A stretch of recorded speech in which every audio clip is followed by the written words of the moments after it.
성부와 성자와 성령의 이름으로 아멘.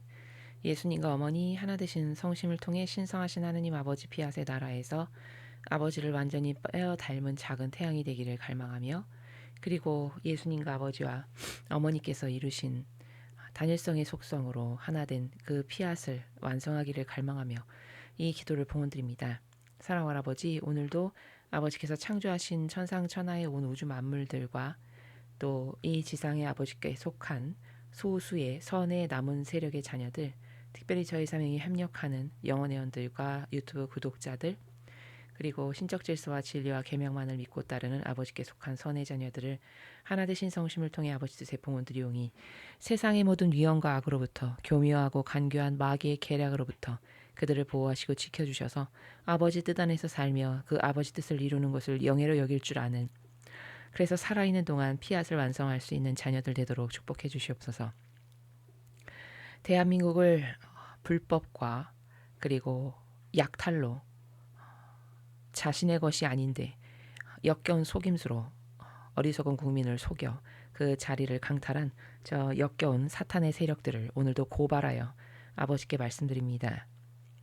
카발과 프리메이슨과 일루미나티와 적그리스도와 그리고 북한과 중국의 모든 빨갱이 공산당 세력, 이 나라를 잡아먹지 못해 안달난 그 모든 역겨운 사탄 마귀 세력을 그 밖에 제가 미처 깨닫지 못하오나 아버지의 신적 질서와 진리와 계명에 반하는 모든 사탄 마귀 세력을 하나도 남김이 없이 다 끌어안아서 아버지 정의와 그 분노의 불 아래 모두 봉헌드립니다.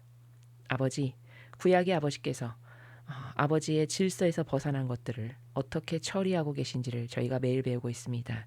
그 징벌의 불, 그 정의의 불로 이 역겨운 것들을 하루빨리 삼켜버리시어 모두 불살라 없애주시며, 그것들이 아버지의 분노의 불로 삼켜질 때 이 나라에 살아가는 모든 국민이 그 아버지의 분노를 올바르게 바라보고 깨달아 자신들이 어떤 마귀적 사고방식에 사로잡혀 살아가는지를 그들도 깨달아서 그 역겨운 자아의 사고방식을 버리고 신적 질서와 진리에 근거한 사고방식을 자신의 것으로 만들 줄 아는 그런 똑똑한 국민들이 되도록, 깨어날 수 있도록 자비를 베풀어 주시옵소서.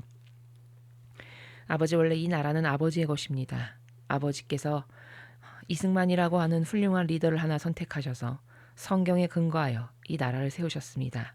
아버지의 것이시니 아버지께서 다시 차지하시고 지배하시며 정복하시고 다스려 주시옵소서.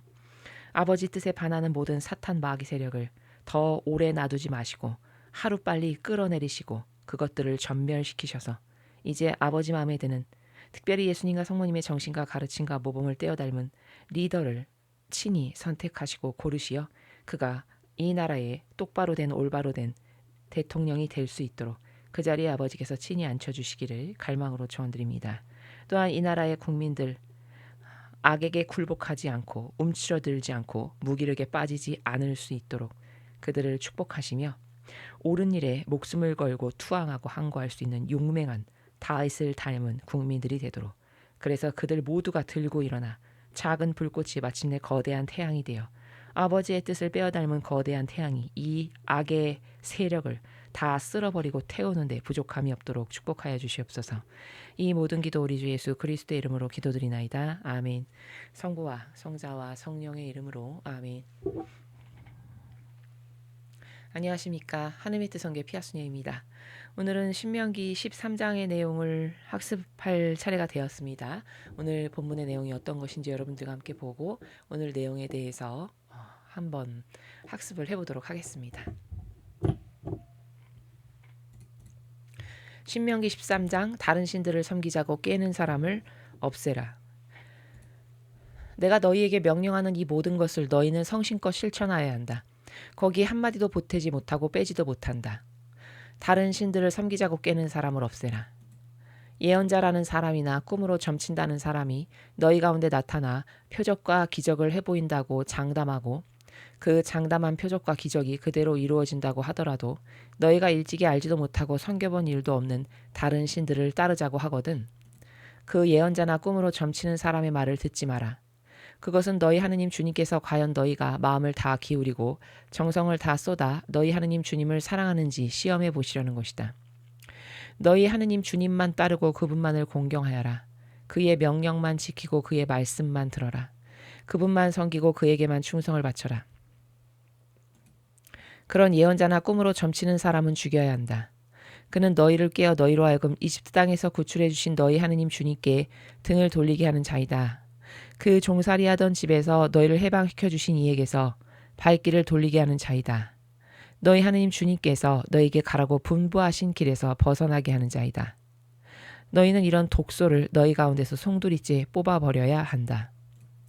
이복 형제, 동복 형제 가릴 것 없이 너희 어느 형제나 아들이나 딸이나 너희 품에 안긴 아내나 너희가 목숨처럼 아끼는 벗들 가운데서 누군가가 너희와 너희 조상이 일찍이 알지 못한 다른 신들을 섬기러 가자고 가만히 깨는 경우가 있을 것이다. 땅의 이 끝에서 저 끝까지 너희 주변에 멀리 또는 가까이 있는 백성들이 자기네 신들을 섬기자고 하더라도 그 말에 귀를 기울이지 마라. 그 말을 듣지 마라. 그런 사람을 애처롭게 보지도 말고 가엾게 생각하지도 마라. 감싸줄 생각도 하지 말고 반드시 죽여야 한다. 죽일 때는 네가 맨 먼저 쳐야 한다. 그럼 온 백성이 뒤따라 칠 것이다. 돌로 쳐 죽여라. 그는 너희를 이집트 땅 종살이하던 집에서 건져내 주신 너희 하느님 주님과 벗어기게 하려고 깨는 자이니 그대로 두어선 안 된다. 온 이스라엘이 그 말을 듣고 두려워할 것이다. 그리하여 이런 나쁜 짓을 하는 자들이 너희 가운데 다시는 없게 하여야 한다. 너희 하느님 주님께서 너희에게 살라고 주시는 성읍들 가운데 어느 한 군데에서라도 이런 소문이 나돌 것이다. 너희 가운데 페륜아들이 나타나 너희가 일찍이 알지 못했던 다른 신들을 섬기러 가자고 선동한다는 소문이 나돌 것이다. 그런 소문이 나돌거든 너희는 샅샅이 조사해보고 잘 신문에 보아 그것이 사실임이 드러나면 그같이 역겨운 일을 너희 가운데서 뿌리 뽑아야 한다. 그 성읍에 사는 주민을 칼로 쳐 죽여야 한다. 그 성읍과 그 안에 있는 모든 것을 말끔히 없애버려야 한다.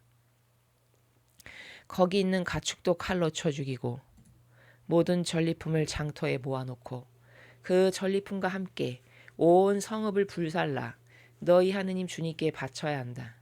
그리고 언제까지나 폐허로 남겨두고 다시 세우지 마라. 너는 이런 부정한 것들을 건사해 두지 않도록 하여라. 그래야 주님께서 노여움을 푸시고 너희에게 자비를 베풀어 주실 것이다.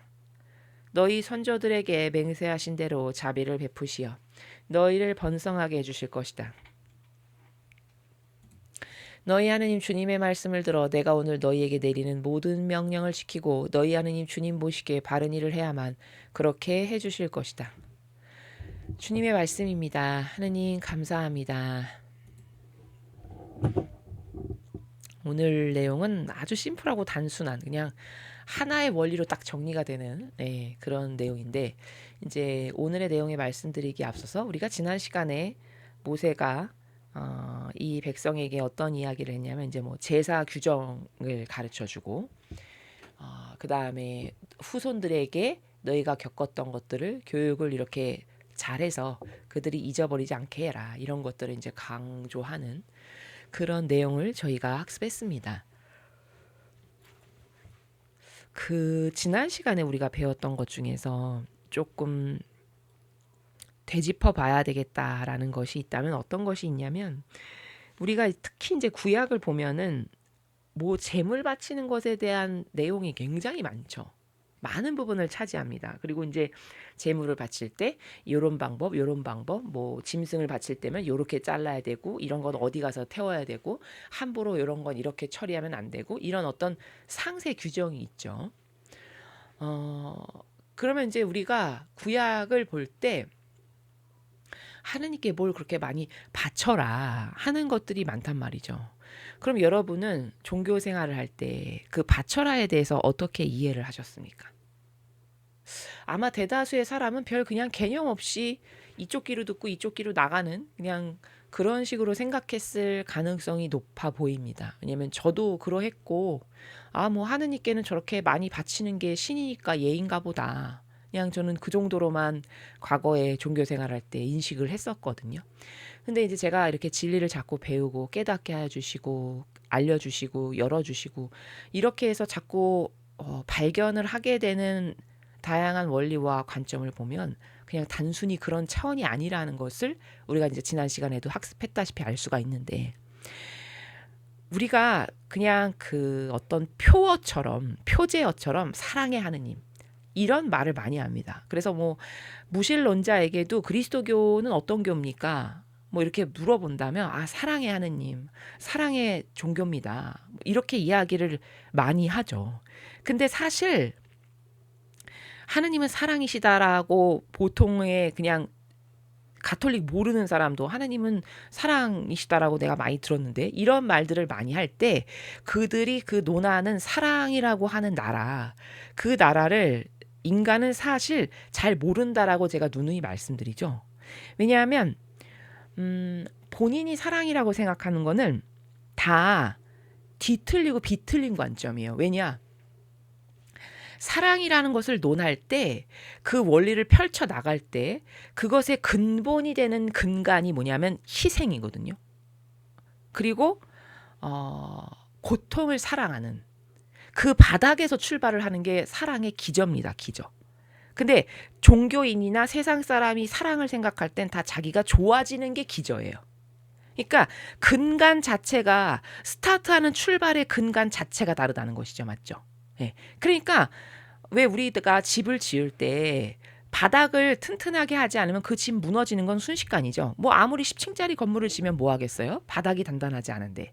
그래서 바닥 공사를 굉장히 튼튼하게 해야 된다, 이런 얘기를 제가 그 건축하시는 분들 보면은 많이 들었는데, 마치 그런 것처럼 어떤 원리와 관점과 개념을 내 인식 체계 안에 집어 넣을 때 그 원리와 관점과 어떤 개념의 기본이 되는 근간은 항상 진리여야 하거든요.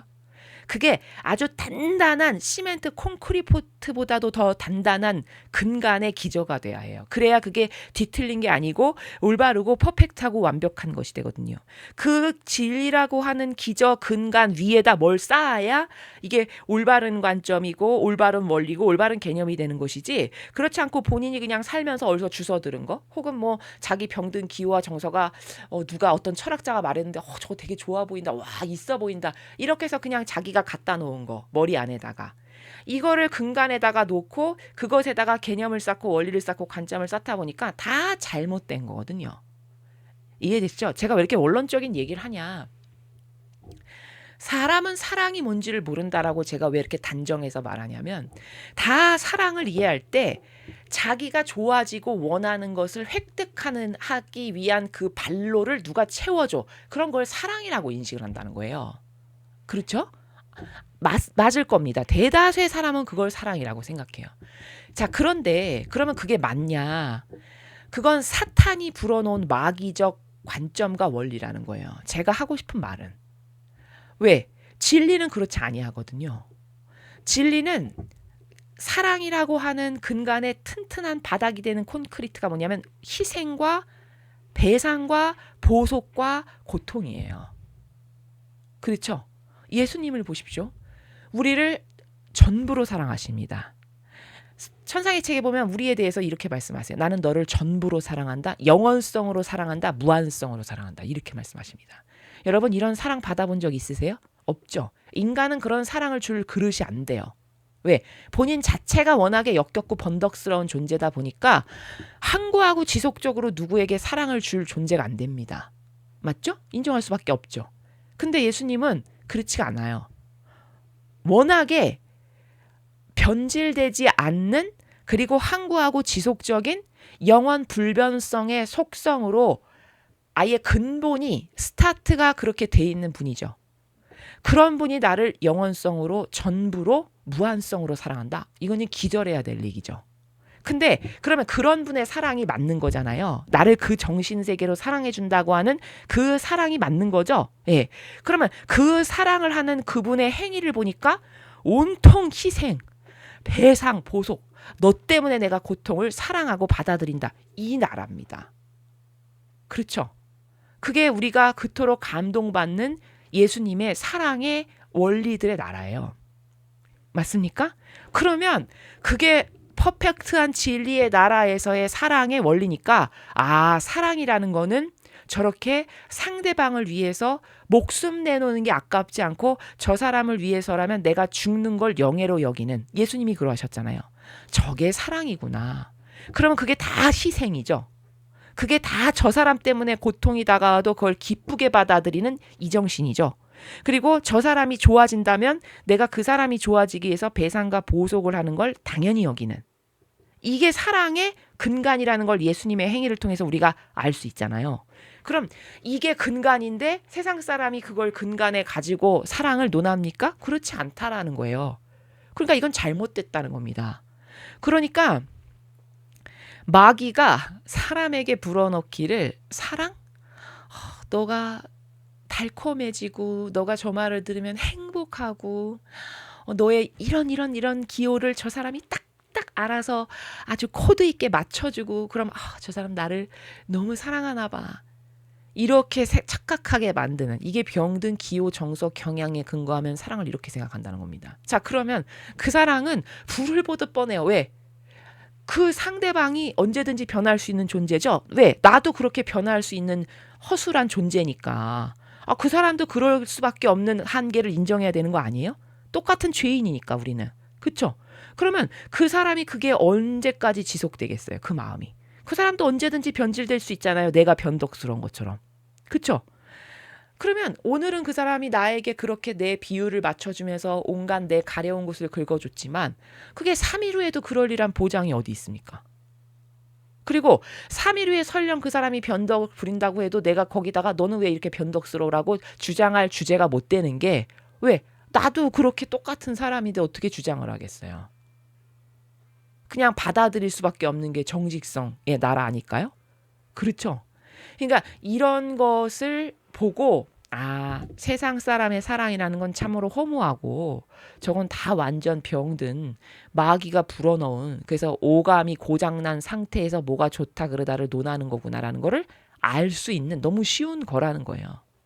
자, 이렇게 사랑이라는 거는 세상 사람이 말하는 사랑은 다 잘못됐다라는 걸 제가 지금 입증을 한 거고 그러면 하느님은 우리를 정말 사랑하시죠? 예. 정말 사랑하신다는 것을 예수님의 희생을 통해서 하느님 아버지께서 우리를 얼마나 사랑하시는지를 알 수 있습니다. 입증이 다 돼요. 예수님이 그렇게 희생하셨다는 건 곧 하느님 아버지께서 우리를 위해서 그렇게 희생하셨다는 거예요. 왜? 예수님과 아버지는 완전히 하나 되신 관계성이시기 때문에 예수님이 그런 사랑을 하셨다. 그럼 그게 곧 이꼬로 아버지의 사랑이라는 거예요. 자, 그러면 이런 사랑을 가지고 계신 아버지가 나에게 바쳐라, 뭐뭐를 바쳐라, 이렇게 바쳐라, 저렇게 바쳐라 하는 것은 다 사실은 그런 아버지의 고결하고 아름다우신 사랑을 우리들에게 쏟아내시기 위한 어떤 다양한 방법들 중에 하나인데 사람은 이것을 인지할 수 있는 수준이 되냐? 수준이 안 돼요. 왜냐하면 이론론적인 사고방식에서 사니까. 그러니까 바쳐라 그러면 또 표면으로만 보고 받는 걸 되게 좋아하시나 봐. 뭘 저렇게 신이니까 많이 받아야 되나 봐. 이런 수준으로 생각하는 게 다죠. 과거의 우리를 생각하면 그렇지 않습니까? 전혀 잘못됐다는 거예요. 사실 바치라는 것은 우리를 위한 건데 어떤 관점에서 그러하냐. 지난 시간에 학습을 했다시피 어떠한 특별한 기념일이 돼서 내 자녀들이 나에게 뭘 바치기 위해서 가지고 와. 그러면 그 자녀가 그걸 바치려면 아무튼 간에 희생이 들어가죠. 예. 그럼 그 희생을 그 영혼이 치르고 나에게 이걸 주니 제가 나를 위해서 저렇게 사랑에 희생을 했으니까 아버지도 우리에게 어떤 은총을 넣어주시기가 합당해져요. 자격이 된단 말이에요. 왜냐하면 천상에는 이런 메커니즘 없이 거저 공짜 아무렇게나 무질서하게 하는 게 통하지 않는 나라니까. 그러면 제가 저렇게 희생으로 나에게 다가왔으니까 저 아이에게 필요한 내가 이런 은총을 넣어줘야 되겠다 해서 사실은 우리들에게 그런 사랑을 주기 위해서 바쳐라 라는 요 사랑의 나라를 사람이 과연 이해하겠느냐는 거죠. 그렇죠. 근데 이해하기가 너무 쉬운 게 제가 여러분에게 자꾸 힌트를 하느님이 어떤 분이신가를 여러분이 발견하고 싶고 깨닫고 싶으면 부모와 자식의 관계를 생각해라 이렇게 말씀을 많이 드려요. 그래야 가장 쉬워진다 하느님이 어떤 분이신지 이렇게 이야기를 하는 건 이해가 가장 잘 될 거기 때문이에요. 우리가 시골에 계신 부모님이 명절 때마다 자손 들어오는 걸 그렇게 기다리는 건 뭘 받고 싶어서예요? 그런 게 아니죠. 예, 상식이죠. 그 정도는 그쵸.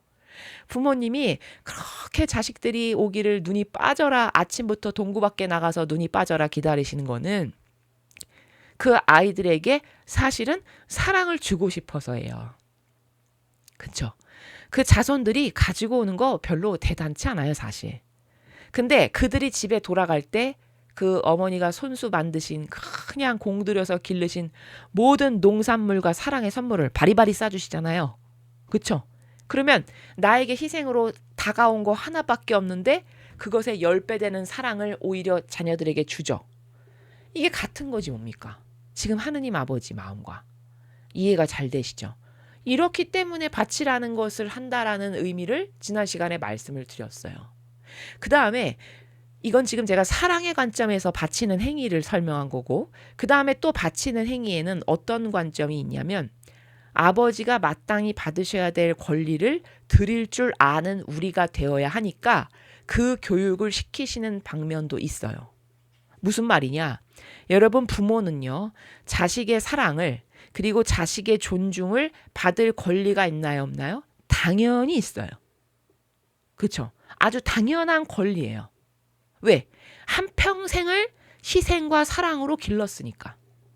그러면 최소 자식이란 존재는 그 희생과 사랑에 대한 어떤 대단한 보답까지는 못하더라도 양심의 나라에서 그 희생과 사랑에 대한 존중 정도는 해야 돼요. 부모님을.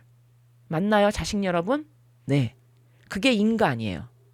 그래서 왜 그 성경에 보면은 너가 늙었다라고 해서 너의 부모를 무시하지 말고 뭐 이런 행간의 나라가 있죠.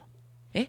예, 그게 부모에게 효도하라라는 행간의 나라를 풀면 마치 그런 건데 그게 다 뭐냐? 어떤 원리에서 그런 파생적인 관점의 나라를 펼치는 거냐면 부모는 자식을 위해서 한평생 허리 꼬부라지게 희생을 하고 자식이 주는 고통을 담대히 받아들이며 그 모든 것을 다 감당했기 때문에 그 자식은 자신을 위해서 그렇게 희생한 부모에 대한 마땅한 존경과 그리고 그 부모가 마땅히 받아야 될 권리를 챙겨드려야 하는 게 그리고 마땅히 받아야 할 사랑을 드려야 되는 게 올바른 자식이 어떤 양심의 나라를 가지고 있는 정직이 최소한 있다면 그게 올바른 자식이 행해야 될 행위라는 겁니다. 자, 그렇다면은 세상의 부모 자식 간의 관계가 그렇다면은 하느님 아버지께는 어떻게 해야 돼요? 그것을 능가할 정도로 더 감사와 찬미와 영광과 흠숭을 드려야 되죠. 왜? 세상의 부모님은 물론 나를 위해서 한평생 고생하고 희생했지만 그래도 내 육을 낳아주신 분이지 내 영혼을 창조한 부모님은 아니에요. 근데 나라고 하는 존재의 본체는 영혼이죠. 그럼 나라고 하는 존재의 본질, 정수를 만드신 분이 하느님이시란 말이에요. 그러니까 진짜 부모예요, 사실 하느님께서. 그럼 여러분은 그 진짜 부모에게 부모를 부모로서 존중하고 공경하고 사랑하는 행위를 일평생 동안 몇 번이나 드렸나? 점검해 봐야 되겠죠. 근데 자식이 원죄를 지은 다음부터 이런 것에 대한 개념도 없고 이걸 똑바로 가르쳐주는 사람이 없어. 그러면 어떻게 될까요? 후레자식이 되겠죠. 그래서 아이의 부모를 잊고 살고 잊어버려. 망각해. 그리고 자기끼리만 맨날 좋다고 히히닥거려. 그럼 이거는 어떻게 되는 거냐? 불행을 자초하는 길이에요. 근데 이스라엘 백성이 반향한 걸 보면 그럴 가능성이 매우 농후해요. 지금까지 이스라엘 백성이 어떤 행했던 행위들을 가만히 보면 그 발자취를 따라가 보면 이들은 하느님 잊어버리는 거 금방 잊어버릴 거예요. 모세가 저렇게 많은 교육을 했는데도 하느님을 번번이 잊고 살아요. 맨날 걸핏하면 우상숭배라고.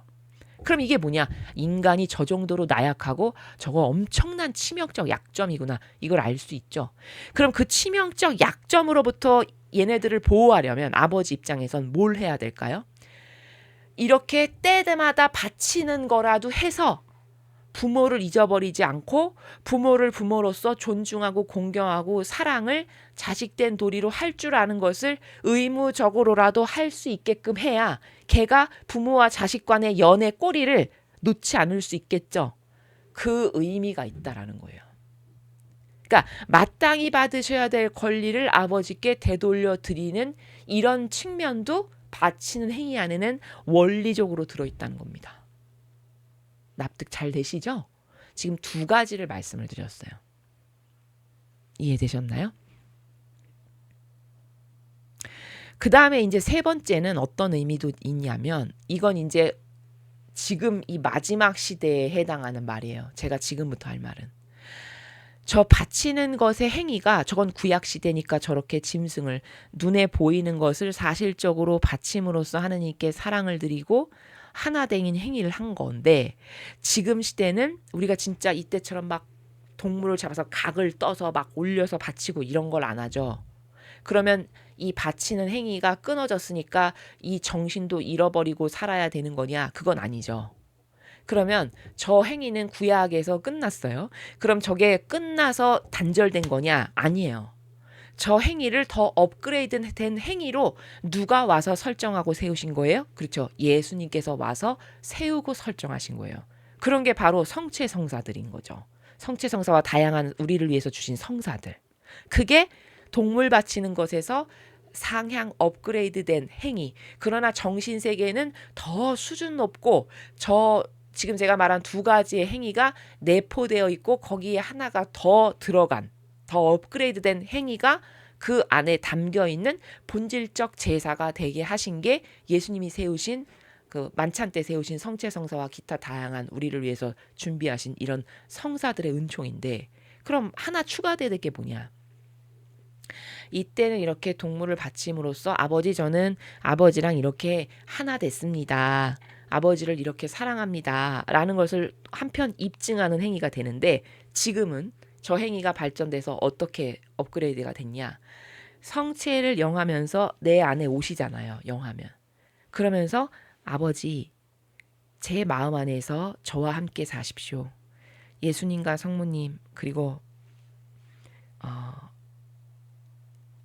성령 하느님 제 마음 안에서 제가 늘 매 순간 의식하고 살아감으로써 한순간도 놓치지 않고 함께 살아갈 수 있는 그 은총으로 저를 축복하여 주셔서 아버지와 함께 살아가는 것이 아예 저의 어떤 사고방식의 근간과 기저가 될 수 있도록 저를 축복해 주십시오. 요것이 하나 더 첨가돼서 업그레이드된 행위. 그게 우리가 지금 예배 때 행하는 성체 성사라는 거죠. 이해되시죠? 자, 이게 이제 바치는 행위가 어떤 의미를 원리적으로 내포하고 있느냐에서부터 지금 업그레이드된 정신세계는 여기까지 우리가 온 거다라는 것을 제가 통합적으로 설명을 한 겁니다. 이해되셨죠? 자, 이렇게 심도 높은 것이 담겨져 있는 세계인데 과거 우리가 이 바치는 것에 대해서 이렇게 생각해 본 적도 없잖아요. 종교 생활할 때. 그냥 대다수의 사람은 어떻게 생각하겠어요? 신이니까 신에게 뭘 바치는 거는 그래. 신이니까 당연하지. 이렇게 뭐 조상님한테 우리가 뭐 명절 때마다 제사 드리는 것처럼 뭐 그런 건가 보다. 그냥 이렇게 수준으로 생각하고 말았죠. 이렇게 심오한 뜻이 담겨 있는데. 예. 그래서 우리가 하느님을 어떤 마음과 정신의 나라에서 사랑해야 하는가. 내 사랑이 지금 병들어가지고 아버지가 받으시기에 합당하지 못한 그런 역겨운 부분은 없는가. 이런 것들을 여러분이 수시로 점검을 하시고 내 사랑은 부족하지만 제 의지, 정말 하느님을 사랑하고 하나 되고 싶고 이런 의지만큼은 올바를 수 있잖아요. 그러면 저의 이런 올바른 의지를 보시고 예수님과 어머니 제가 아버지께 드리는 사랑을 예수님과 어머니 하나 되신 성심을 통해 아버지께 바쳐드리니 제가 직접 드리면 역겨운 게 아버지께 갈 수 있지만 예수님과 성모님께서 받으셔서 그 두 분의 필터로 걸러서 하느님께 드리면 역겨운 것이 아버지께 안 가잖아요. 잘못된 것이. 그렇죠? 요렇게 지혜롭게 저의 사랑의 마음을 두 분의 하나 되신 성심을 통해 아버지께 바쳐주십시오. 이렇게 할 줄 아는 것도 굉장히 신적 질서를 잘 아는 사람이 하는 지혜로운 행위다라는 겁니다. 자, 이제 오늘은 그냥 한 개를 말씀하시고 싶은데 하나의 어떤 관점을 말씀하시고 싶은데 그걸 이렇게 이제 쭉 풀어서 이야기를 하시는 거거든요. 오늘 말씀하시는 것의 핵심은 뭐예요? 우상 숭배했다간 너는 죽는다예요. 그쵸? 네, 제가 좀 직접적으로 얘기했습니다. 우상 숭배했다가 넌 저주받는다. 이거잖아요. 오늘 13장의 내용은. 그쵸? 근데 이제 우상 숭배를 할 때 우리가 오늘 여기서 나오는 주된 것은 누가 너에게 그런 우상 숭배를 하게끔 꿰는 사람이 중간에 있을 수 있다. 왜냐면 마귀는 항상 끼어드니까. 마귀는 하느님의 자녀들을 지옥으로 끌고 가야 되니까 수시로 오겠죠. 예. 그렇게 수시로 올 거다 앞으로 너희 공동체에. 아예 대놓고 말씀하시잖아요. 오늘. 꿰는 사람이 있을 거라고. 그쵸? 그럼 너는 그렇게 너네가 하느님을 자꾸 잊어버리고 이상한 신을 모시게끔 너를 꿰는 사람이 있을 건데 그럴 때 어떻게 하라고 말씀하십니까? 에이 다시는 그러지 마. 그러면 안 돼. 이렇게 훈계하고 보내라고 하세요?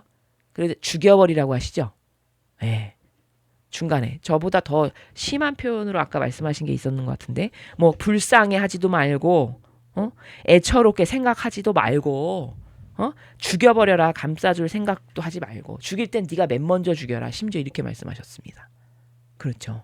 아 이거 놀라운 관점이고 무서운 관점입니다. 이건 굉장히 해야 될 말이 많은 파트인데 사실은 아주 압축적으로 이야기를 할게요. 제가 좀 먼저 보면요. 내가 너희에게 명령하는 이 모든 것을 너희는 성심껏 실천해야 한다. 거기 한마디도 보태지 못하고 빼지도 못한다. 자 이제 아버지가 주신 말씀 너 충실히 잘 지켜라. 이스라엘 백성들에게 모세가 이야기하면서 제목이 나오는데 다른 신들을 섬기자고 꿰는 사람을 없애버려라. 이렇게 이야기했어요.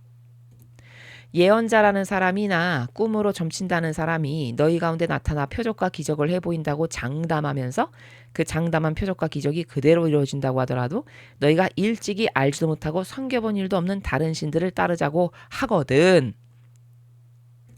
그 예언자나 꿈으로 점치는 사람의 말을 듣지 마라. 그것은 너희 하느님 주님께서 과연 너희가 마음을 다 기울이고 정성을 다 쏟아 너희 하느님 주님을 사랑하는지 시험해 보시려는 것이다. 자. 4절을 보면은 하느님은 간혹씩 우리를 어떻게 하신다? 시험하신다라는 걸 알 수 있죠. 네, 알 수 있습니다. 그러니까 긴장하고 살아야 되고 진리로 무장이 돼야만 돼요. 그렇지 않으면 시험에 잘 빠지겠죠. 여러분 하와 보십시오. 무방비 상태로 있다가 그냥 한 방에 넘어갔잖아요. 그렇죠? 그런 경우가 나라고 해서 예외적이지 않다는 겁니다. 이런 경각심이 있어야 되고 그 다음에 여기 보면은 그렇게 어떤 사람이 와가 어떤 작자가 너한테 나타나서 야 저 신 모시면 네가 더 부자 되고 있지 네가 더 좋아지고 있지 너 돈 지금보다 한 몇십 배 더 벌고 네 자식들은 이렇게 잘 될 거고 뭐 온갖 가머니설로 이제 이렇게 해. 근데 그렇게 해서 그런 말을 듣지 마라. 그렇게 그런 어떤 예언자나 뭐 점쟁이네 용한 사람이네 뭐 이렇게 해서 다가오면 사실 너를 시험하려고 하느님께서 그걸 허락하시는 거야 이 말인데 자 여기에 대표적인 게 성경에 그럼 어디 나오냐. 여러분 악도 기적을 펼칠까요 안 펼칠까요? 펼칩니다. 어디 나오냐고요? 자 파라오 앞에 아버지께서 10가지의 재앙을 내리실 때 그 초반부에는 파라오가 불러들이는 점쟁이나 마술사들도 흉내 잘 내죠. 예, 기억나시죠? 그렇게 진짜 그들도 무슨 능력이 있는 것처럼 흉내를 엄청 잘 내잖아요. 그러면 이걸 보면 뭐예요? 아, 사탄도 악도 어느 정도 기적을 펼치는 게 있구나라는 걸 알아야 돼요. 이런 게 여러분 안에 예비 지식으로 있어야 당하지 않을 수 있다는 겁니다. 근데 그러면 왜 하느님은 이런 걸 허락하실까? 자, 이런 걸 허락하시는 이유는 여기 지금 시험해 보시기 위해서인데 예를 들면 이 케이스가 성경 어디 나오는 거냐면 여러분 파라오가 모세와 그 아론, 형 아론이 가가지고 우리 하느님 에게 이 백성들을 데리고 나가야 되겠소. 이런 걸 해서 10가지의 재앙을 계속 할 때 그 파라오가 데리고 있는 그 수하에 어떤 마술사나 기적을 펼치는 사람들을 자꾸 대령하고 그 사람들이 막 옆에서 가머니설로 저런 건 뭐 우리도 할 수 있습니다. 막 이런 말 하죠.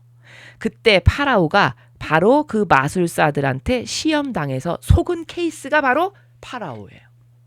그게 여기 시험해 보시려는 것이다에 보기 좋게 당한 게 파라오입니다. 그때 설령 자기가 그렇게 마술사나 이상한 점순가 뭐 점성가 뭐 이런 거 사람들을 데리고 있었더라도 모세오가 아론이 말하는 하느님을 믿고 돌아섰더라면 오히려 더 큰 축복을 받았겠죠. 와, 너희 신이 진짜 신이다. 내가 여태 몰랐구나. 속았다. 이러면서 정직하게 인정하고 돌아섰다면 오히려 하느님께서는 돌아온 탕자처럼 취급하시면서 더 은총을 주시지 않으셨을까요? 예, 그랬겠죠. 근데 결단코 그 왕으로서의 어떤 자존심이라든가 내가 너의 신보다 더 세. 이런 역겨운 교만 자만 때문에 결국엔 마귀에게 완전히 속아서 넘어간 케이스가 바로 누구예요? 파라오잖아요. 그게 바로 여기 시험하려고 그 마술사들을 통해서 사탄이 다가온 건데 보기 좋게 넘어진 케이스가 바로 거기 파라오가 여기에 당한다라는 겁니다. 이해되셨죠? 자, 그 다음에 너희 하느님 주님만 따르고 그분만을 공경하여라. 그의 명령만 지키고 그 말씀만 들어라. 그분만 섬기고 그에게만 충성을 바쳐라.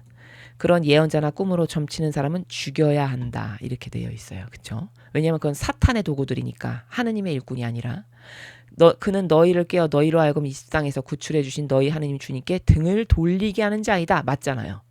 그 점성가나 마술사들이 하느님을 믿게 하는 게 아니라 야 저런 신 없어. 네가 더 위대해. 네가 더 훌륭해. 파라오가 여기에 속아 넘어간 거죠. 야 우리도 다 할 수 있어. 너가 믿는 신이 더 위대한 거야. 뭐 이런 식인 거잖아요.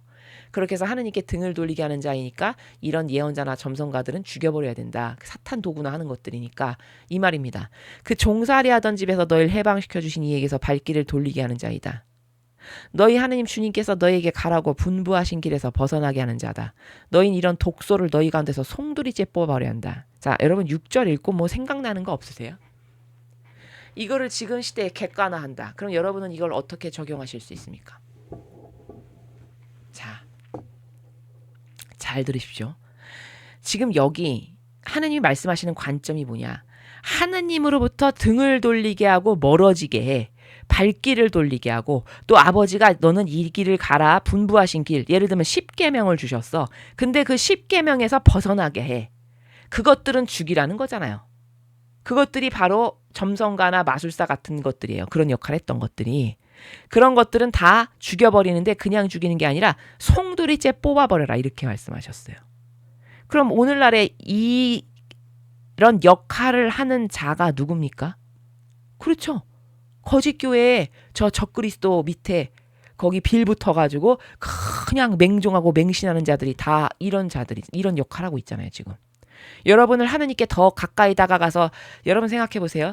과거보다 하느님을 더 많이 깨닫고 더 많이 사랑하고 더 열렬히 하나 되고 싶게끔 마음을 이끕니까? 아니면 여러분이 초반에 성당에 갔을 때보다 더 무뎌지고 더 무덤덤해지고 더 인간적인 것의 독성이 세지게 만들었습니까?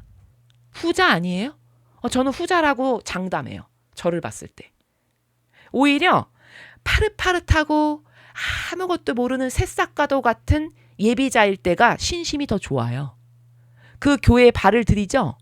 그래서 10년 되고 20년 되죠. 40년 되죠. 그럼 타성만 빼서 원로네 이러면서 원로의식으로 목이나 뻣뻣해집니다. 그러면서 또 누가 예비신자가 다가오죠. 그럼 가르치는 자가 돼. 본인이 진리도 모르면서. 이게 저 교회가 양산해내는 마귀 양산해내는 프로세스적 시스템입니다. 아시겠습니까?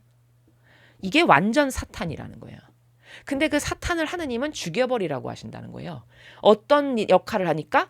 하느님께 등을 돌리게. 저는 초심자일 때보다 10년, 20년, 30년 되니까 점점 더 무뎌지던데요. 종교생활 할 때 저를 보면. 그리고 점점 더 시큰둥해져요. 점점 더 성당의 매력을 못 느끼고. 그리고 점점 인간적인 게 더 세져. 오히려. 그래서 어떤 성경에 나오는 신적인 다양한 기적들을 들어도 뭐 별로 감흥이 없어. 그렇구나. 옛날에 이랬나 보다. 근데 그게 지금의 나하고 무슨 상관이야. 지금 내가 하는 일이나 잘 되고 내가 돈이나 많이 벌고 내가 더 지금 입지를 더 내 조직에서 다지고 이런 것만 잘 됐으면 좋겠는데 하느님은 그런 거나 해주시지. 이렇지 않나요? 종교생활은 다 이런 수준이던데 제가 보니까. 그쵸? 그럼 이게 하느님께 등을 돌리게 했고 발길을 돌리게 했으며 하느님이 분부하신 길에서 벗어나게 하는 자잖아요. 어떻게 벗어나게 합니까? 아니 10계명에 번듯하게 다 우상 숭배하지 말라고 써 있고 성경에 동성애자는 어떻게 하느님께서 대하셨는지가 다 나오는데 그것과 정반대되는 거를 아예 대놓고 말하잖아요. 겁도 없이. 그리고 그래야 된대잖아요. 강요하잖아요. 신자들에게. 이래야 사랑이 넘치고 사랑이 많은 자라고 가르치잖아요. 그럼 이게 하느님이 분부하신 길하고 벗어나게 하는 거네. 정반대를 가르치니까. 맞나요? 여기 다 해당하네요. 하나도 예외 없이. 근데 그런 자는 어떤 자라고요? 마귀 하수인 도구나 하니까 죽여버리래요. 하느님이. 그럼 얼마나 악독한 마귀 세력인지 아시겠죠? 입증이 다 되네. 6절 하나만 가지고도. 그렇죠? 너무 쉬운 거예요. 입증하는 거 진리만 알면. 왜 사탄이고 마귀인지. 근데 사람들은 왜 이런 게 안 보일까요? 겉만 보니까. 이런 말 하면 아마 그럴 거예요. 종교생활하는 사람들은. 어떻게 저런 말을 해? 아니 그들이 왜 하느님에게 발길을 돌리는 자야? 한평생 결혼도 못하고 독신으로 살면서 그냥 하느님을 위해서 미사를 매일 새벽같이 바치고 그냥 얼마나 많은 희생을 하는데 아마 이렇게 말할 겁니다. 그건 겉으로 보이기에 그런 것이죠. 근데 여러분 놀라운 게 뭐냐? 하느님은 겉을 안 보신다는 거예요. 문제는. 단 한 번도 성경 어디에도 하느님이 겉을 보고 판단하여 뭘 결정하시지 않는다는 게 문제입니다. 그쵸?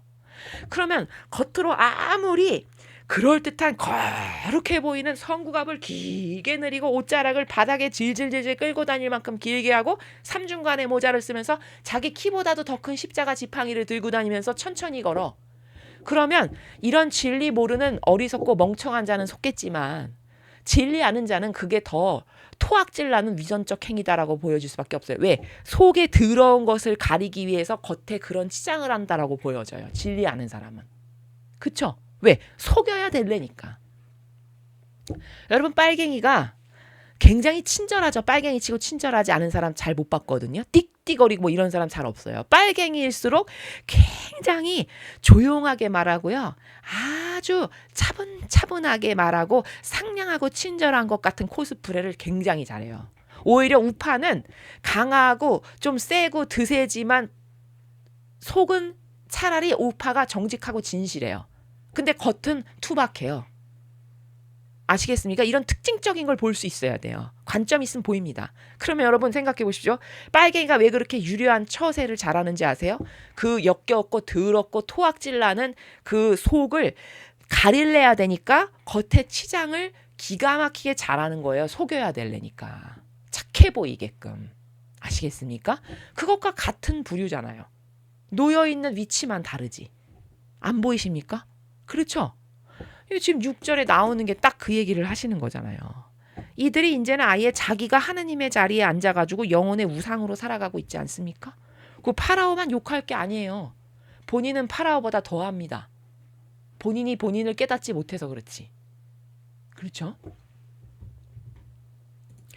이복 형제 동복 형제 가릴 것 없이 너희 어느 형제나 아들이나 땅이나 너희 품에 안긴 아내나 너희가 목숨처럼 아끼는 벗들 가운데서 누군가가 너희와 너희 조상이 일찍이 알지 못한 다른 신들을 섬기러 가자고 가만히 깨는 경우가 있을 것이다. 땅의 이 끝에서 저 끝까지 너희 주변에 멀리 또는 가까이 있는 백성들이 자기네 신들을 섬기자고 하더라도 그 말에 귀를 기울이지 마라. 그 말을 듣지 마라. 그런 사람을 여기 잘 보세요. 애처롭게 보지도 말고 가엾게 생각하지도 마라. 감싸줄 생각도 하지 말고 반드시 죽여야 한다. 반드시. 하느님은 사탄을 악의 세력을 이렇게 대하세요. 근데 인간은 이런 마인드나 이런 관점이나 원리가 있냐? 없어요. 오히려 그렇게까지 뭘 해. 이렇게 말하는 사람이 훨씬 많을 거예요. 그럼 그게 착해서냐? 절대 아니라는 거예요. 본인도 사탄이니까 그렇게 말하는 거예요. 왜? 사탄의 특징이 뭔지 아세요? 첫째, 유려하다는 거예요. 되고 안 되고가 없어. 이것도 아니고 저것도 아니야. 항상 어떤 스탠스를 취하냐? 사탄의 특징. 여러분 빨갱이나 적그리스도를 보십시오. 그렇게까지 하는 건 좀 너무 심하고 우리 한 요 정도 선에서 마치 자비로운 사람처럼. 그러면 진짜 그 배알을 까봐도 속도 착하냐? 여러분 저 빨갱이 정권이 착합니까? 여러분 보시기에? 예? 그건 멍청한 사람이나 그렇게 말하는 거예요. 악독하기가 차라리 여러분 잘 보십시오. 선과 악을 볼 때 차라리 대놓고 총 쏴서 죽이는 김정은이 더 착한 거예요. 어떤 측면에서는. 예? 아예 총 대놓고 총살하는, 거기 그냥 뒤끝 없으니까 교묘하고 유려하고 더러운 방법을 안 쓰고 그냥 마음에 안 들어. 너 오늘 총살! 해서 그냥 죽여버리는, 어떤 측면에서는 이게 이 우리나라를 지금 점령하고 있는 이 역겨운 빨갱이보다 이게 더 오히려 순수해요. 어떤 측면에서. 똑같은 악이라고 봤을 때도. 얼마나 교묘한 게 나쁜 건지 아시겠습니까? 예. 여기 하느님은 그토록 우리가 앞에서 배웠죠. 하느님의 사랑이 어떤 건지. 하느님이 얼마나 사랑이 넘치시냐면 나는 너를 전부로 사랑하고 무한성으로 사랑하고 영원성으로 사랑한다고 말씀하시는 분이에요. 예? 그런 인간은 없어요. 인간을 이렇게 부족한데, 이렇게 역겨운 죄인인데 이렇게 역겨운 죄인을 그렇게 전부로 사랑해줄 인간은 없습니다. 지구상에. 오로지 하느님만 영혼을 불쌍하게 여기세요. 그렇게. 근데 그런 하느님의 정의는 애처롭게 보지 말고 가엾게 생각하지 말고 감싸지도 말고 반드시 죽이래요. 그런 사탄들을. 이게 사랑의 나라예요. 아시겠습니까? 그리고 여기 보면 이런 거 있죠. 근데 그 사탄 역할을 누가 하냐? 하필이면 너의 이복 형제, 동복 형제, 너의 어느 형제나 혹은 네 아들이나 땅이나 네 품에 안겨서 잠드는 아내나 너가 목숨처럼 아끼는 벗들이 하필이면 그런 사탄 도구 노릇을 해. 그러면 인간은 이제 7절 같은 상황이 딱 봉착하면 여기서 하느님 같은 결단성이 안 나와. 왜? 그 인성의 약점이 내 거니까 라고 하는 거에 이제 흔들리는 거예요. 내 자식인데 어떻게 내 와이프인데 그렇게까지 해. 이제 여기에 흔들릴 거라는 걸 하느님이 너무 잘 아시는 거죠. 그러니까 아예 이렇게 박아 놓으셨잖아요. 그럴 거라는 걸 아니까. 여기다 7절에 이렇게 박아 넣으신 거잖아요. 너는 이런 양점이 있어. 이거죠. 이 의도는 뭐예요? 아버지가 이렇게까지 굳이 상세히 말씀하시는 이 의도가 뭐예요? 너는 이런 약점을 반드시 드러낼 거야. 그런 상황이 오면 이 말이에요. 근데 맞잖아요. 너무 정확하잖아요. 그렇죠? 그러니까 인간은 이렇게 인정에 이끌려, 인성에 이끌려, 그래도 내 건데 나랑 하나 됐는데 어떻게 그래?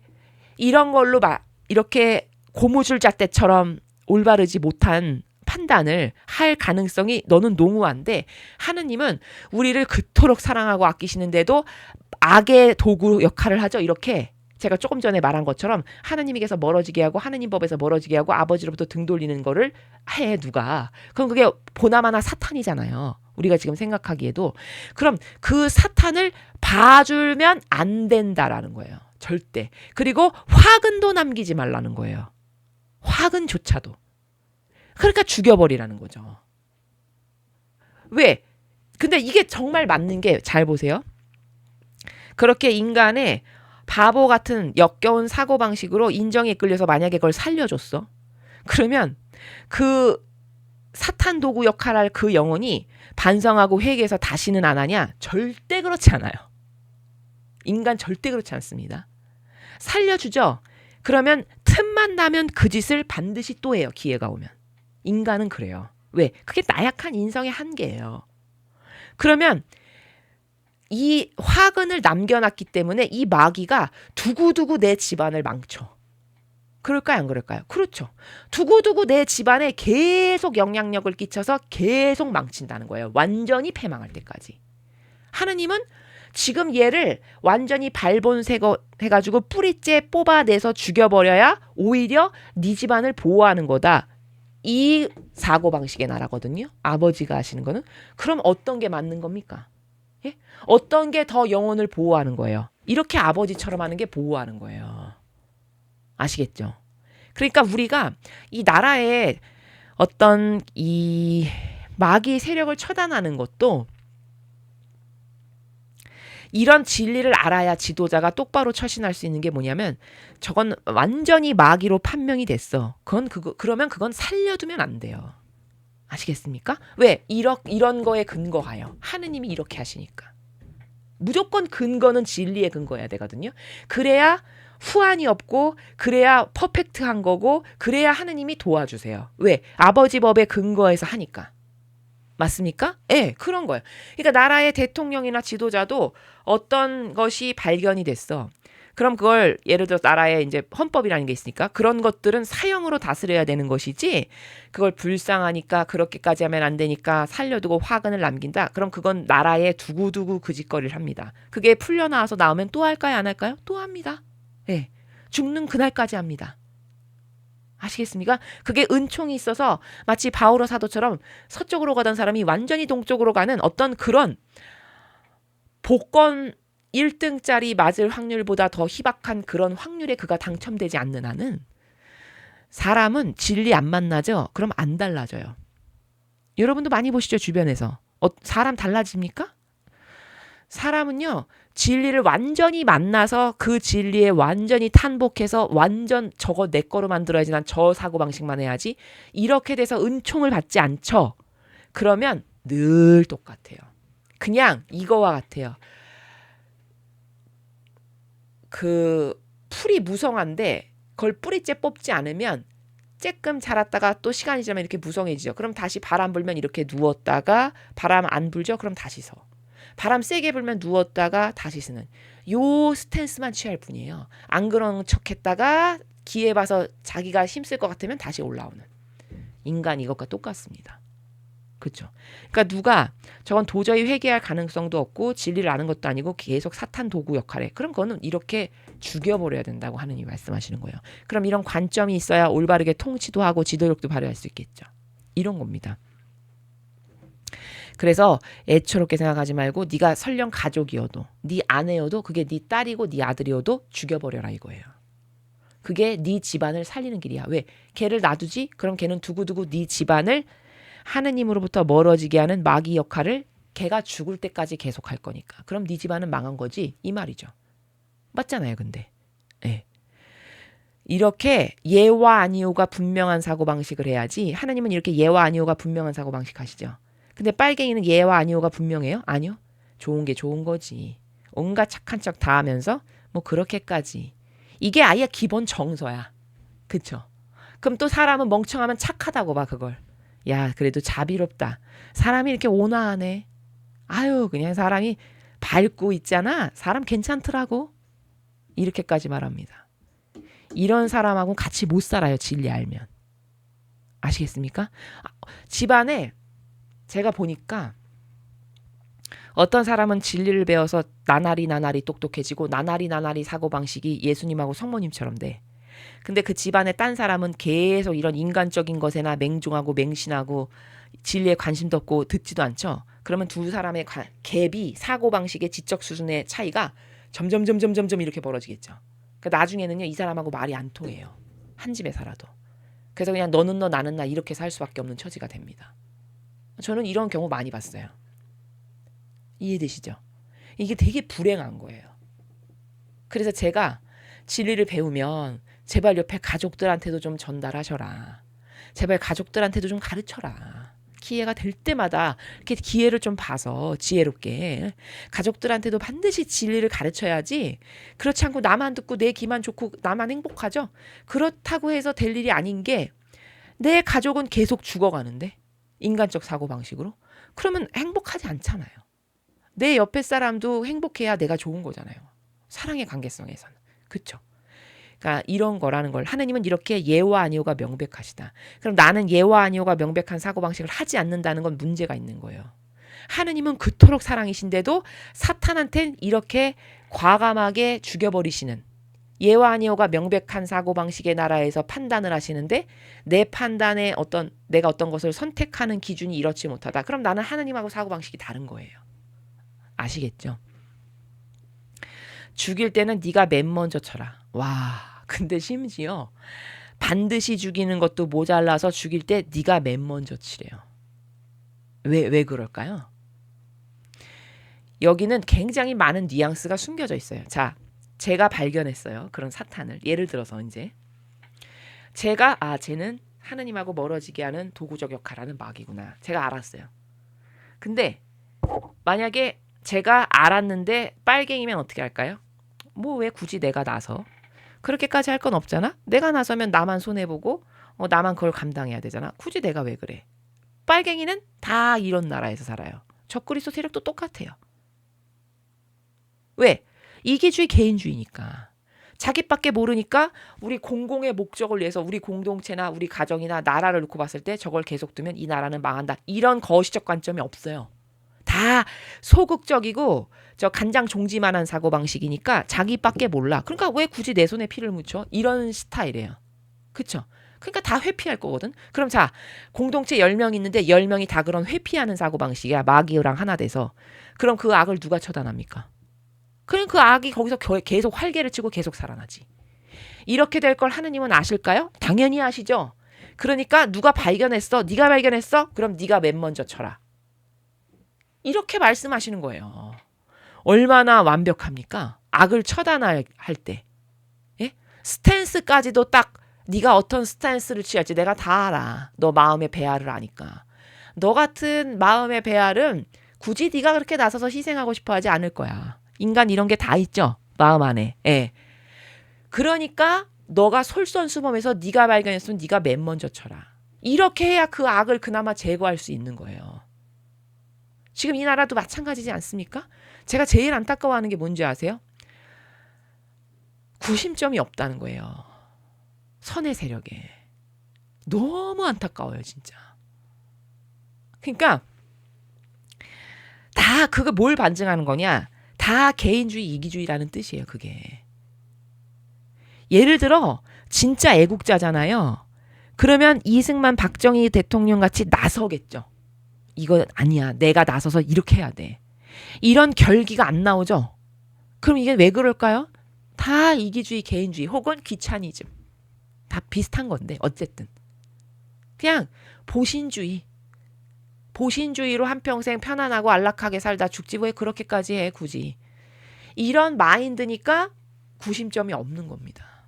이게 망하려면 이렇게 되는 거거든요. 너무 안타까워요 진짜. 여러분도 그렇게 생각하시죠? 그러니까 리더가 된다. 지도자가 된다. 그거는 대의를 위해서 희생하고자 하는 마음이 있어야 가능하거든요. 대의를 위해서 희생한다? 그렇게까지 다 이런 생각인 거거든요. 그러니까 여러분 기도를 많이 하세요. 정말 훌륭한 리더를 제발 이 나라에 일으켜 세워주십시오. 예수님과 같고 성모님과 같이 자발적 희생을 영예로 여길 수 있는 그런 훌륭한 리더가 많이 불꽃처럼 일어날 수 있게 그들의 마음 안에 예수님과 어머니께서 그 돌을 던지셔서 마음에 좀 어떤 그 뭐라고 그래야 될까요? 바람이 하나 좀 일어나서 그렇게 바람이 확 일어나서 그 바람 때문에 이건 아니지 하는 어떤 결기로 딛고 일어나는 이런 사람이 좀 많아질 수 있게 도와주십시오. 기도를 많이 하십시오. 지금 이거를 보니까 이 부분을 보니까 동반돼서 제가 생각이 나네요. 그렇게 해서 여기 먼저 치라고 하는 건 왜 그런지 이제 아셨죠. 자, 그렇게 해서 누가 하나 딱 일어났어. 그러면 남들도 일어나요. 우리 지금 윤 대통령도 과거에 그 계엄령 하셨을 때 우리 계몽령 우리가 부르지만 그 계몽령 하셨을 때 그분이 딱 희생을 해가지고 발표하니까 국민이 확 일어났잖아요. 맞죠? 그렇게 해야 된다니까요. 그게 리더예요. 진짜 리더. 그게 진짜 리더고 그게 진짜 지도자감이에요. 제가 보는 관점은 그래요. 왜냐하면 성경에서 아버지가 그렇게 말씀을 하시니까. 그 관점으로 보게끔 우리가 지금 성경에서 아버지가 선택하셨던 어떤 리더나 지도자들의 어떤 자질이라든가 근성, 속성 이런 걸 보면은 그런 위대한 아버지의 일을 했던 이들은 다 마음 안에 그런 것들이 있어요. 자기를 희생해서 나서는. 그렇죠? 다윗을 보십시오. 다윗이 16살인데 돌 5개 들고 나섰어요. 그 쉬울 것 같습니까, 여러분? 16살이면 우리나라로 중3인데? 안 쉽겠죠? 그게 리더감인 거. 딱 봐도 리더감이잖아요. 그런 걸 보면. 그러니까 아니나 다를까 왕이 되지 않습니까? 그렇죠? 하느님은 이런 속성만 보신다고요. 근성. 이 나라의 그런 근성이 다 죽은 게 너무 안타깝고 그런 구심적인 어떤 구심축의 역할을 하는 사람이 없다는 게 너무 안타까운 거거든요. 그러니까 우리가 많은 희생으로 기도를 해야 되겠죠. 그래서 이렇게 하나가 나서면 그 마음이 나도 있었는데 차마 하지는 못했던 좀 소극적인 사람도 확 일어날 거 안 일어날까? 확 일어나요. 그걸 우리가 본 거잖아요. 지난 겨울에. 그쵸? 그러면 온 백성이 뒤따라 칠 것이다. 말씀하시잖아요. 이렇게. 악은 이렇게 때려잡는 거지. 야, 네가 해. 네가 해. 아니야, 너가 해. 이렇게 해서 되겠습니까? 그런 건 리더감도 아니에요, 사실. 그렇죠? 자, 이런 걸 우리가 여기서 두루두루 배울 수 있고, 돌로 쳐 죽여라. 돌로 쳐 죽이라고 하죠. 그 마귀를. 그는 너희를 이집트 땅 종살이 하던 집에서 건져내 주신 너희 하느님 주님과 벗어기게 하려고 깨는 자이니 그대로 둬선 안 된다. 계속 강조하시죠. 반복해서. 온 이스라엘이 그 말을 듣고 두려워할 것이다. 그리하여 이런 나쁜 짓을 하는 자들이 너희 가운데 다시는 없게 해야 된다. 다시는 없어야 되니까 발본새 건네서 다 뿌리까지 뽑아내라는 거죠. 그 잔뿌리를 남겨두면 또 자랄 거 아니에요. 잡초 자라듯이. 그러니까 이게 맞는 거죠. 너희 하느님 야훼께서 너희에게 살라고 주시는 성읍들 가운데 어느 한 군데서라도 이런 소문이 나돌 것이다. 너 살다 보면 있지 사탄은 어느 데서든지 끼거든. 그러면 어느 데서든지 이런 소문이 돌 거야. 너희 가운데 페륜아들이 나타나 너희가 일찍이 알지 못했던 다른 신들을 섬기러 가자고 선동한다는 소문이 나돌 것이다. 이런 건 다 뭐냐면 인간의 자아가 얼마나 허약한지 아니까 사탄이 호시탐탐 기회를 보고 수시로 나타날 거다라는 거를 지금 미리 알려주시는 거예요. 미리. 이런 일이 있을 거다를 미리. 왜 우리는 안 보여서 모르니까. 앞일을 볼 수 없으니까 아버지가 우리를 보호하시기를 너 살다 보면 있지. 이런 것들이 수시로 너희들 가운데서 이렇게 쏙쏙 솟아오를 거야. 이런 충동질하는 것들이. 이런 말이죠. 그런 소문이 나돌거든 너희는 샅샅이 조사해 보고 잘 신문해 보아 그것이 사실임이 드러나면 그같이 역겨운 일을 너희 가운데서 뿌리 뽑아야 한다. 그 성읍에 사는 주민을 칼로 쳐 죽여야 한다. 그 성읍과 그 안에 있는 모든 것을 말끔히 없애버려야 한다. 거기 있는 가축도 칼로 쳐 죽이고 모든 전리품을 장터에 모아놓고 그 전리품과 함께 온 성읍을 불살라 너희 하느님 주님께 바쳐야 한다. 그리고 언제까지나 폐허로 남겨두고 다시 세우지 마라. 자, 여러분 이게 얼마나 무서운 원리 지금 발견하셨어요? 자, 만약에 그렇게 우상 숭배하자는 그 깨는 것이 나타나가지고 그런 것에 이렇게 막 동조하는 기운이 돌고 그런 것들이 생겨나가지고 어떤 성읍을 구현해서 걔네가 살아. 그러면 그 성읍에 사는 주민 전체를 다 죽이라는 얘기예요. 이게. 아시겠습니까? 그 주동자 하나를 죽이라는 게 아니죠. 지금 여기 잘 보시면. 이 횡간을 아시겠어요? 그 성읍에 사는 주민을 다 칼로 쳐 죽이라는 거예요. 즉 그것을 했던 주동자 거기랑 동조하고 협력해가지고 그것에 부안해동해서 같이 그런 우상숭배나 이상한 하느님하고 다른 것들을 떠받들고 섬기고 했던 것들 있지 그것들을 다 쳐 죽이라는 거예요. 게다가 성읍과 그 안에 있는 모든 걸 말끔히 다 없애버리고 심지어 거기 살았다는 이유만으로 가축도 칼로 다 쳐 죽이래요. 그러면 여러분 하느님은 사탄을 지금 어떻게 처단하시는지 잘 보고 계십니까? 인간하고 완전 다르죠? 인간은 아마 이럴 거야. 어머, 가축은 무슨 죄야? 아니 왜 가축까지 다 죽여? 그거 이렇게 다 구워 먹고 양식으로 하면 좋겠구만. 가축 하나 기르기도 힘든데 몇 년을 길러야 되는데 아깝게 왜 그것까지 죽여? 이런 말 안 할 것 같습니까? 빨갱이는 다 이런 식의 사고방식을 해요. 아시겠죠? 그 사울도 여러분 보세요. 전리품까지 싹 다 죽이라고 했는데 말 안 듣고 그 뭐 양, 염소 이런 걸 다 몇 개 가져왔죠. 좋아 보이는 것들. 그래서 막 호통을 치죠. 아니 이게 주님을 다 죽이라고 했는데 이걸 도대체 왜 갖고 왔냐고 막 이렇게 얘기하잖아요. 사무엘이. 그랬더니 뭐라고 변명했죠? 아니 난 이거 주님께 제사 지내려고 갖고 온 겁니다. 이렇게 말했죠. 근데 용서 받았나요? 아니요. 용서받기는커녕 당신은 하느님의 말씀을 어겼기 때문에 앞으로 이제 그래서 끝나잖아요. 사울에. 그쵸? 왕으로서 전 끝나잖아요. 어쨌든 간에. 그런 것들이 켜켜이 쌓여가지고. 눈에 나는 거예요. 그러면 사람은 이렇게 사고방식이 하느님하고 다르잖아요. 그러면 그게 이해가 안 가요. 그런 부분에서. 저건 너무 과한 것 같은데? 왜 저렇게까지 하지? 아니 그렇게 큰 죄도 아닌 것 같은데 내 보기에는. 아니 그리고 하느님께 바친대잖아. 하느님께 바친다는데 왜 그렇게 난리야? 이렇게 안 할 것 같습니까? 말을 안 해서 그렇죠. 배알로 다 그렇게 생각합니다. 이게 뭘까요? 이게 우유부단한 사고방식. 예도 아니고 아니오도 아닌 마귀적 사고방식에 쩔어 사니까 본인은 그게 유유상종이라고 그게 더 자기랑 가까우니까 그게 동질감이 느껴지는 거예요. 사울의 사고방식이. 근데 하느님의 뜻 진리 안에서 살아가고 피앗의 자녀가 되잖아요. 그럼 그거는 뭘 한 걸로 보이는 줄 아세요? 화근을 남긴 거고 하느님의 뜻을 반대되는 마귀의 뜻을 섬긴 걸로 보입니다. 그 결정이. 아시겠죠? 여기도 왜 가축을 다 죽이라고 했냐? 이 성읍에 같이 사니까 이 가축도 그 우상 숭배하는 부정한 사탄에게 오염돼서 전염됐다. 전이 됐다.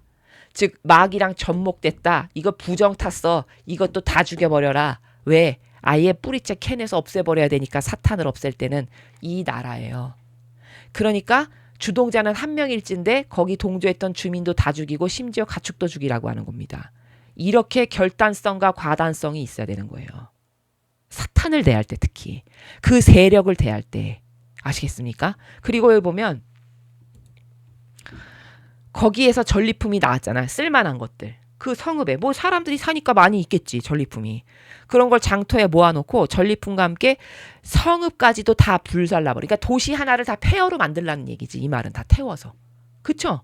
그래서 그 태워서 불살라서 하느님께 바쳐라. 자, 사탄을 태워서 주님께 바칩니다. 이걸 하라는 거예요. 아시겠죠?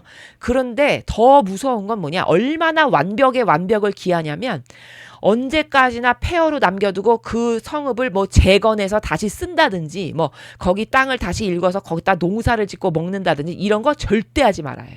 그냥 폐허로 계속 남겨둬라.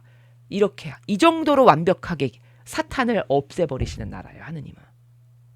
인간에게 이런 사고방식 없잖아요. 그쵸? 그러면 하느님은 그걸 폐허로 남겼는데 세우지도 말고 계속 놔두라는 건 왜일까? 자, 이거는요. 교육을 위해서예요. 어떤 교육을 위해서냐? 후손이 태어났어. 근데 저렇게 귀신 나올 것 같이 폐허로 놔두고 아무도 안 살고 다 불탔어. 그러면 얘가 물어보겠죠. 엄마 아빠한테. 엄마, 저 도시는 귀신 나올 것 같아요. 이렇게 무서워. 저 왜 저래요? 물어볼 거 아니에요. 그럼 엄마가 설명을 할 수밖에 없겠죠. 저 도시는 있지. 우리 하느님 주님만을 섬기고 사랑하고 전부로 모시라고 했는데 있지. 그렇게 하지 않고 우상 숭배하고 그 역겨운 더러운 것들을 꾀는 그것에 놀아나가지고 거기랑 하나 되고 동조하고 협력해서 저렇게 망한 거란다. 그래서 가축도 다 태워 죽여버리셨고 전리품도 태웠고 도시 전체를 다 태워서 하느님께 바치라고 했어. 그 다음에 재건도 하지 말라고 그래서 저렇게 놔둔 거란다. 이렇게 설명하면 걔가 그걸 들으면서 교육이 자동으로 돼. 아, 하느님은 아닌 우상 숭배라면 저렇게 망하는 거구나. 나는 절대 하지 말아야 되겠다. 이렇게 될까요? 안 될까요? 그렇게 되겠죠. 그럼 이게 얼마나 지혜로운 거야. 보는 사람마다 입에 회자시키며 전해야 하고 교육을 하니까 후손 교육은 자동으로 되고 보는 사람마다 그게 형상으로 남아있으니까 으스스하고 무서운 모습을 보아서 나도 저렇게 망하지 않으려면 나는 절대 하지 말아야지. 이걸 각오를 다지겠죠. 아, 그걸로 상징적으로 남기시는 거예요. 얼마나 훌륭한 교육 방식이에요 이게. 그렇죠? 하느님이 이렇게 대단하신 거예요. 그러니까 이런 거를 배우면 희열을 느껴요. 저는 정말 탁월해. 야, 이런 게 일거양득이지. 마귀도 처단해서 죽이고 대대손손 교육도 되고. 얼마나 훌륭해요 이게. 그쵸? 이런 걸 보고 배워야 되는 거예요. 사고방식을.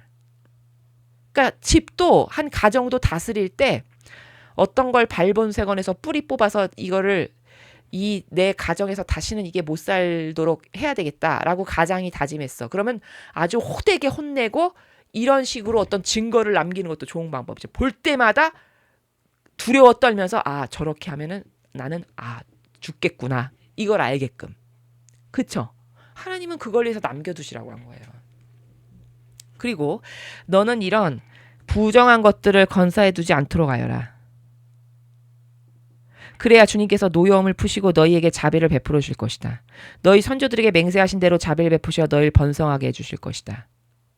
너희 하나님 주님의 말씀을 들어 내가 오늘 너희에게 내린 모든 명령을 지키고 너희 하나님 주님 보시기에 바른 일을 해야만 그렇게 해주실 것이다. 자, 다 태워서 흉흉한 폐허가 되게 그 다음에 거기에 건드리지도 마. 계속 놔둬. 자자손손 보고 교육이 되게. 그리고 여기에 있었던 어떤 부정한 것들을 네가 감히 몰래 빼돌려가지고 건사하고 남겨놨어. 너는 그러면 죽는다 이 말이에요. 요렇게 표현했지만 이 마귀도 태워 죽이시는데 가만 놔두시겠습니까? 그쵸? 너가 혹시라도 거기 금 뭐라도 있고 막 감 나가는 막 그런 거 있을 수 있잖아요. 저거 갖다가 내가 팔아서 생계 보태야지. 이런 욕심 얼마든지 들겠죠. 지금도 그런데. 그럼 그런 것들을 여기서 하나 몰래 빼돌려가다가 내 집에 갖고 왔어. 이제 팔아가지고 내가 뭘 마련하려고. 너 그랬다가 그 부정한 것들을 건사했다가는 너는 죽는다. 너가 그런 걸 갖고 있지? 그러면 너도 얘네들하고 같은 처분을 받게 될 거고 하느님 마음에 들게끔 해야 하느님이 너희들에게 노여움을 푸시고 그나마 자비를 베푸실 거야. 하느님이 너희 선조들에게 이거 지켜라 이거 지켜라 이렇게 하신 거 있지? 그거 잘 지켜. 그래야 너희를 번성하게 도와주실 거야. 이 말로 지금 마무리를 하고 있는 거죠. 그렇죠? 예, 그런 겁니다. 자, 여기까지인데 그러면 여러분 지금 오늘 우리가 이거를 보고 여러분은 적용을 한다면 우리가 객관화를 해서 적용을 해야 되잖아요. 나의 어떤 지금 이 삶 속에서 돌아보면서 그럼 여러분 지금 이 정도로 하느님하고 다른 것을 섬기고 하느님 아닌 것에 섬기고 거기 동조하고 머리 조아리면서 뭔가 거기에 인발부가 됐다. 그럼 이렇게 싸그리 다 태워서 아예 몰살시키시죠. 근데 이렇게 부정한 것을 집에 가져오지도 말라고 하죠. 그럼 여러분 로마 교황청 안에 있는 오벨리스크는 얼마나 부정한 겁니까? 생각해 보셨습니까? 여러분 그 오벨리스크가 뭔지는 아시죠? 네, 그게 이집트에 있던 거거든요. 근데 이제 과거 정복전쟁 당시에 로마가 강성했던 때 이집트는 쇠락해서 이집트에 있던 거를 로마 왕이 이제 나 이렇게 힘세 니네 정복했어 내가 너네 다 가진 거야 다 내 발밑이야 이걸 자랑하려고 거기서 가져온 거거든요. 로마 시대. 근데 그 로마 시대에 갖고 온 거를 교황 식스토 5세인가? 제가 알기론 그래요. 식스토 5세라고 하는 교황이 교황청 앞에다가 갖다 놓으라고 해가지고 가져온 거예요. 자기가 자발적으로. 이런 거 아셨습니까? 근데 이게 얼마나 부정한 거냐. 이게 태양신을 상징하는 건 아시죠? 네. 그 역겨운 잡신 태양신. 그리고 게다가 형상도 너무 더럽고 추잡한 게 이게 남근을 상징하는 거잖아요. 그 모양 자체도. 네? 바알신. 태양신, 바알신 모셨던 옛날에 왜 이런 조각상이 많냐면 옛날엔 풍요하면은 다산이 풍요의 상징이었거든요. 그래서 그런 남자의 성기를 모습을 본따다가 놓으면은 뭐 우리에게 풍요를 주고 뭐 다산을 내려주신다 이렇게 해서 이제 이런 걸 만드는 거거든요. 역겹게. 근데 이런 역겹고 부정한 것을 세상에 하느님을 모시고 살아간다라고 하는 자들이 마당 한가운데다가 떡하니 갖다 놨어. 그럼 오늘 우리가 배운 것에 근거하면 이건 얼마나 부정한 일입니까? 이거 얼마나 저주받을 일이에요. 너가 집에 부정한 것만 들여다놔도 안 된다라고 하는데 예?